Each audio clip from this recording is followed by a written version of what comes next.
Alright. So I've got that on. How do I see who's in my all right. It should actually kind of show it. So there's going to be like an invite button, and down by the invite, it should have like a number. If anybody's already done it, Yeah, but how do I know? how do you know, like, if they're connected or not? Yeah. Well, if there's a number beside the invite, Oh, okay. the invite would actually just be blank if nobody was connected. It'd just be invite, nothing else.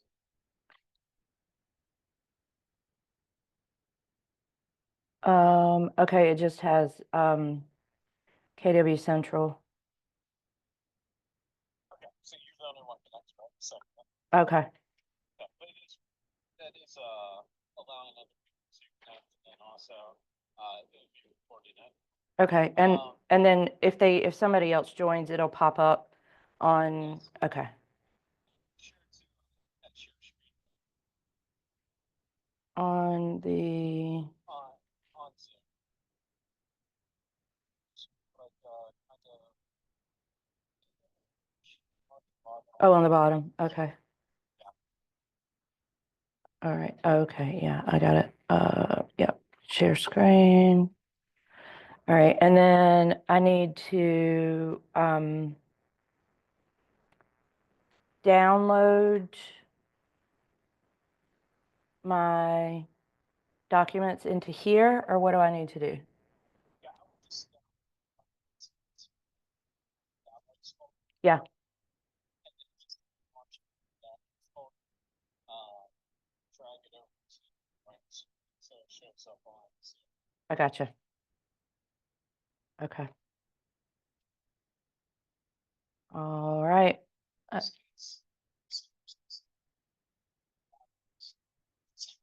Yeah. So that cycle is 5 weeks. Right. Yeah.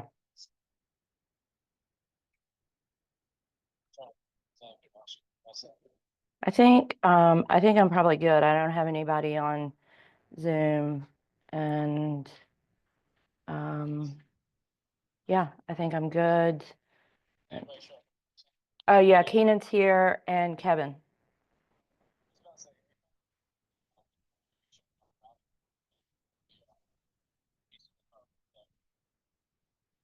Okay, well, tell them to come on. They can learn more here than they can there. That's what Kevin said. Yeah. Yep, I think I got it. All right, I just emailed them all to myself. Um,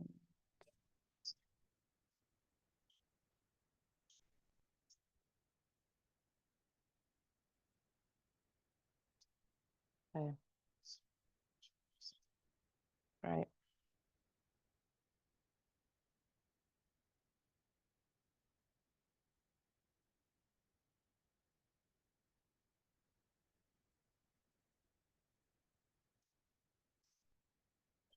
So I followed my GPS, which still ran across campus. Oh, It was 12:15. Yeah, I'm never going across campus at 12:15 again. yeah. Let's see. Okay. All right, so I'm on the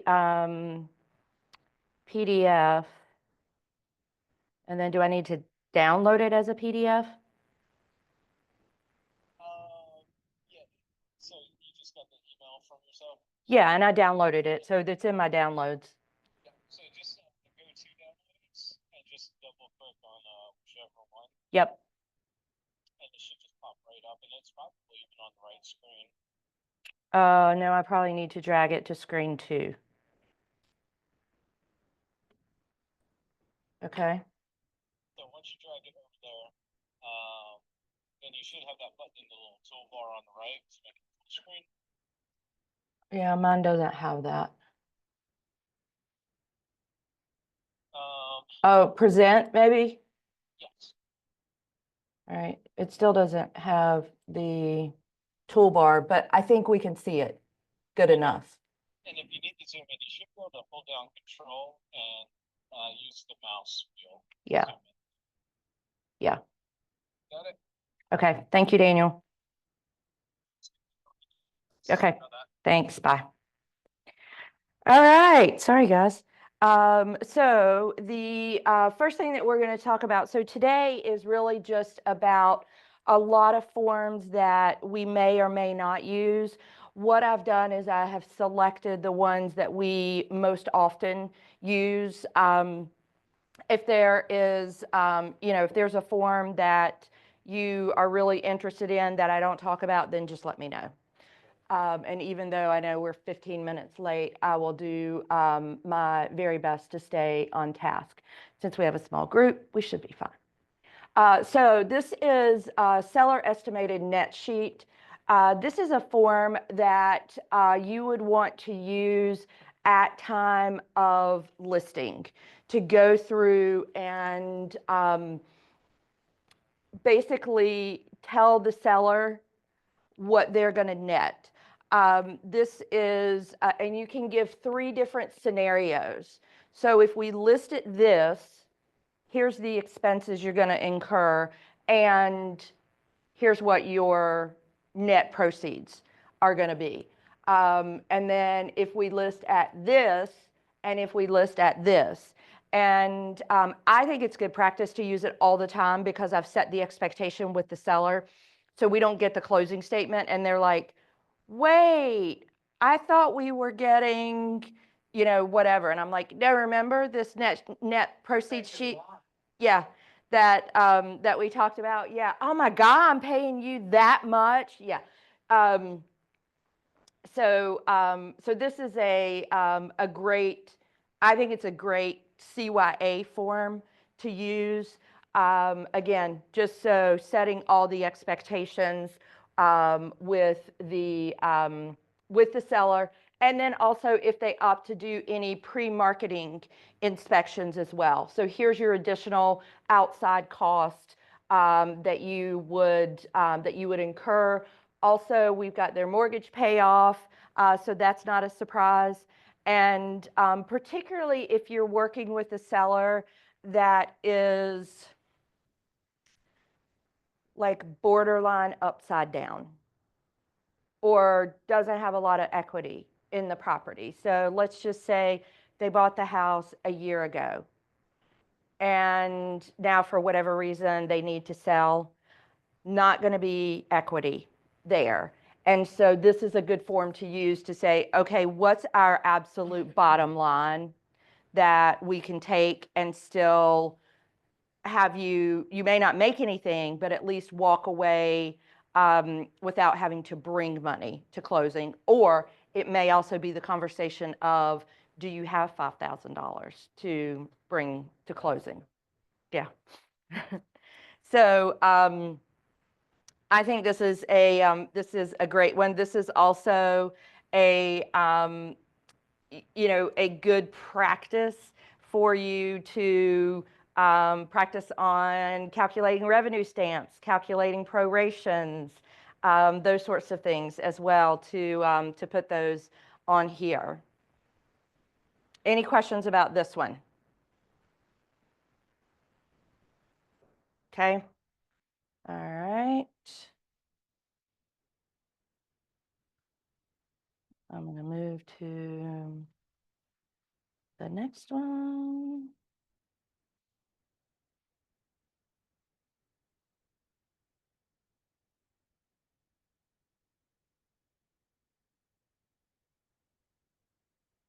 So, residential property and owners association disclosure statement. This is for any dwelling. So if it's vacant land, there's not an RPODS. Okay. Different forms for different things. Pretty self-explanatory. The seller goes through, they read the question, they either select yes, no, or no representation. the seller can select no representation, which essentially means either I don't know, yeah, or I know and I'm not going to tell you. So it's mandatory that they fill it out. Yes. It is, so anything that they may check no representation on. So let's just say there is a, let's say it's in an HOA and there is a assessment coming up and you know about it, but they do not disclose it. It's just a conversation to say, you can say no representation. I, as your agent, cannot say, right, cannot say no representation. Cameron, is this the same form that's used if there's no HOA? Just one form or is it Yes. different? Yes, it's the same form whether there's an HOA or not. That's correct. Yes. Yes. So there is a separate form, the Owners Association Addendum. That is an addendum that is used when the RPODS is not required. So that would be vacant land. So if you have a building lot that is in a subdivision that has an owners association, that would be, that owners association addendum would go with that vacant lot because RPODS is exempt from vacant land. Yeah. Yeah. This is for a dwelling only, 1 to 4 units. Anything over 4 units, commercial, so it's not required. Yeah.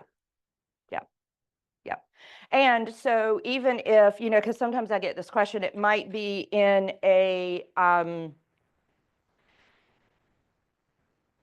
it might be a sixplex.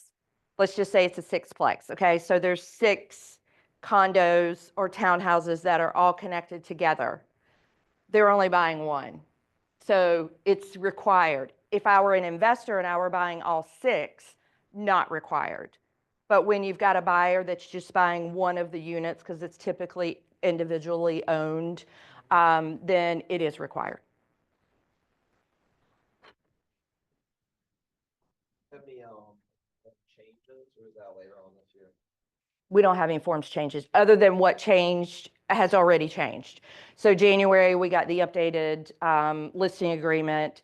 And so nothing has changed since then. We're not anticipating any changes until June. June is when, or July is when we usually get our forms changes. Because this year was a little wonky with the settlement, we had some in between. Yeah. That's why I wasn't sure if we had. Not right now. No, none that are proposed right now. Yet I did read an article yesterday about some new MLS things that may be coming down that NAR has come back and said, but preemptive right now. Like commission, stuff like that? Yeah, yeah, yes. And they were really. Oh, yeah, yeah, No. yes, yes. So again, your seller fills this out, you do not fill it out. You can facilitate if they have questions. You can facilitate, but you do not complete it for them. When you're sending it through DocuSign, the recommendation is to select all of the buttons so that they can select whichever one they want to. So we're not steering them into, this is how you should answer. Yeah, we should be able to flip through some of these pretty quickly. Any questions on this one? Okay. Do you like how they redesigned that one? Yes, yes.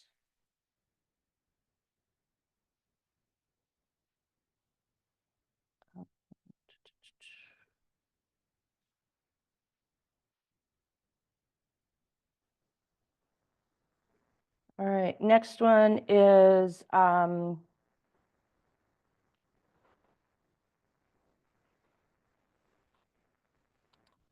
vacant land disclosure. So again, This is kind of the RPODs for vacant land. So it is different just because there aren't as many questions because there's not a structure there. However, this is a required document that is attached to, checked on the box on the 12T, which is the vacant land listing agreement.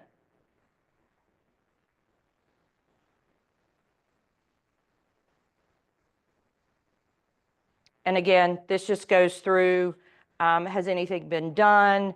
Are there any, landfills, grave sites, pet cemeteries? These are important things that people need to know when they're purchasing vacant land.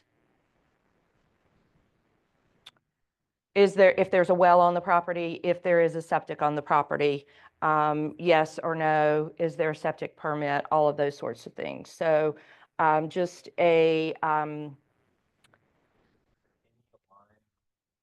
is there any line that says like, if it perks or not, or if it has been, sure. yeah, so if you go under septic systems, then so you answer yes.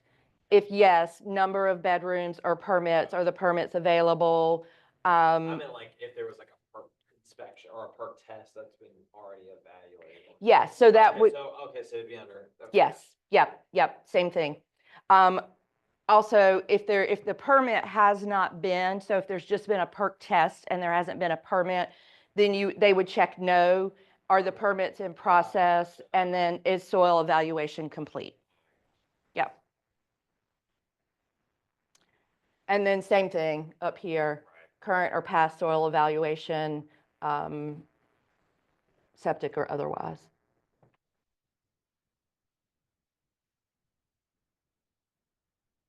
Any other questions?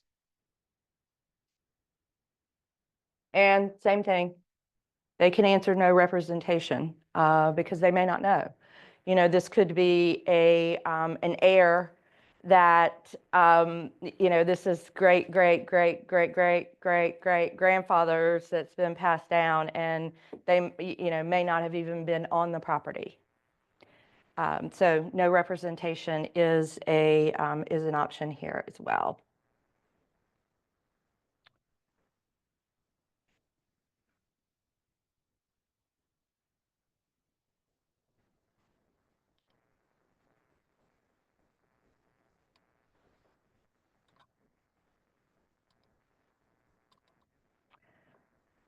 Unrepresented seller disclosure and fee agreement. This is a for sale by owner.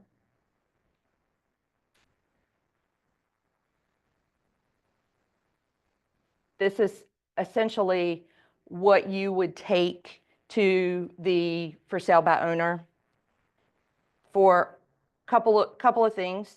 Number one, you still have to, this is a big thing here, you still have to give the seller the working with real estate agents.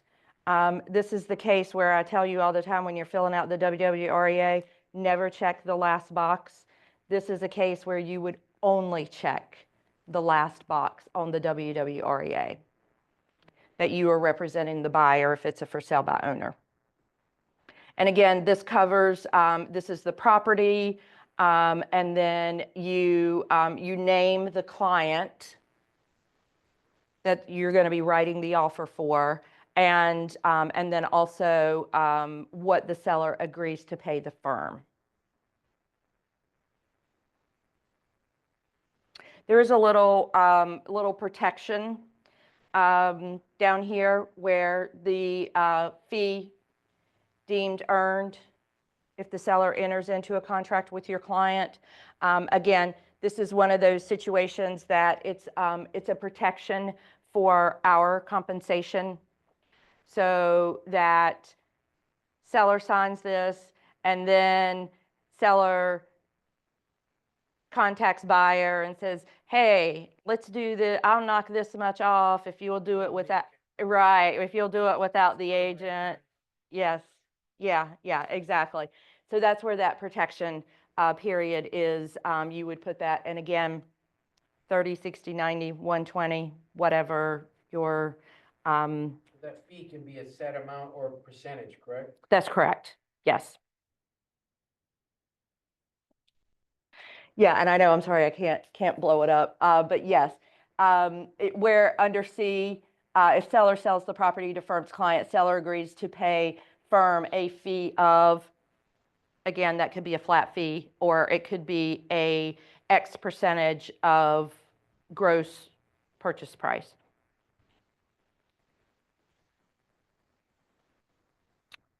Any questions on this one?